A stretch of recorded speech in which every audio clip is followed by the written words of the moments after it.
एक महत्त्वाची बातमी समोर येते। कोकणात मोठ्या राजकीय हालचाली सुरू झाल्यात। उदय सामंतांच्या कार्यालयावरून बॅनर हटवण्यात आलेला आहे। पक्षाचं बॅनर सामंतांच्या कार्यालयावरून हटवलेलं आहे। किरण सामंतांच्या कार्यकर्त्यांनी हे बॅनर हटवल्याची देखील माहिती समोर येते। ही दृश्य देखील आपण पाहतोय। उदय सामंतांच्या याच कार्यालयावरून आता बॅनर हटवण्यात आलेला आहे।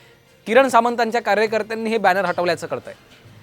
अमोल कलये आमचे प्रतिनिधी सध्या आपल्यासोबत जोडले गेलेले आहेत। अमोल, जशी निवडणूक जवळ येत आहे तशा कोकणातल्या राजकीय घडामोडींना एकंदरीत वेगळं वळण लागण्याची चिन्ह आहे। राजकीय घडामोडींना वेग आल्याचं चित्र पाहायला मिळतंय।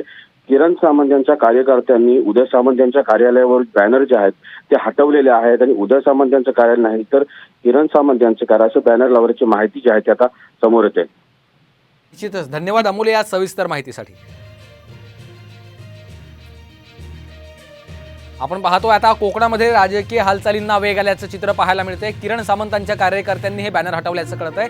पक्षाचं बॅनर सामंतांच्या कार्यालयावरून हटवण्यात आलेलं आहे। उदय सामंतांच्या कार्यालयावरून हे बॅनर हटवण्यात आलेलं आहे।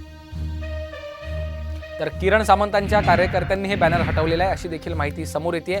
उदय सामंत नाही तर किरण सामंत संपर्क कार्यालय असा बॅनर लागणार असल्याची देखील माहिती समोर येते।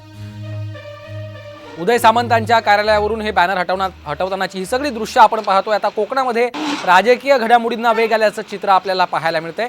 किरण सामंतांच्या कार्यकर्त्यांनी हे बॅनर हटवल्याची देखील जोरदार चर्चा आहे। उदय सामंत नाही तर किरण सामंत संपर्क कार्यालय असा बॅनर आता या ठिकाणी लागणार आहे अशी देखील माहिती समोर येते।